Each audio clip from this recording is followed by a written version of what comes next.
മൂന്നാറിൽ മാലിന്യങ്ങൾ കുന്നുകൂടുന്നു. ടൂറിസം സീസണിലും നഗരമാലിന്യം നീക്കാത്തത് വിദേശികൾ ഉൾപ്പെടെയുള്ള ആയിരക്കണക്കിന് വിനോദസഞ്ചാരികൾക്ക് അരോചകമാവുകയാണ്. കാൽനട യാത്രക്കാർക്ക് അപകട ഭീഷണി ഉയർത്തിക്കൊണ്ടാണ് റോഡിൽ മാലിന്യ കൂമ്പാരങ്ങൾ ഉയരുന്നത്. മൂന്നാറിൽ ടൂറിസം സീസൺ കത്തി നിൽക്കുമ്പോഴാണ് വിദേശികൾ ഉൾപ്പെടെ ആയിരക്കണക്കിന് വിനോദസഞ്ചാരികളെ ദുർഗന്ധത്തിൽ മുക്കി നഗരമധ്യത്തിൽ മാലിന്യങ്ങൾ കുമിഞ്ഞുകൂടുന്നത്.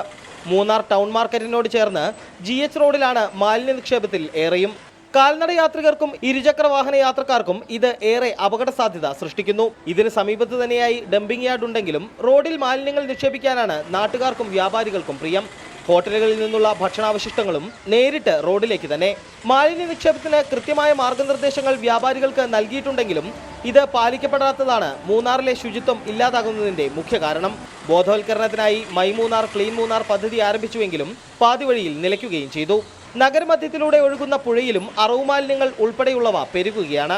ശുചീകരണത്തിനായി പഞ്ചായത്ത് ലക്ഷങ്ങളുടെ പദ്ധതികൾ രൂപീകരിക്കുന്നുണ്ടെങ്കിലും ഒന്നും ലക്ഷ്യം കാണുന്നില്ല. മൂന്നാറിൽ നിന്നും ജെൻസൺ ക്ലെമന്റിനൊപ്പം റിപ്പോർട്ടർ ഇടുക്കി.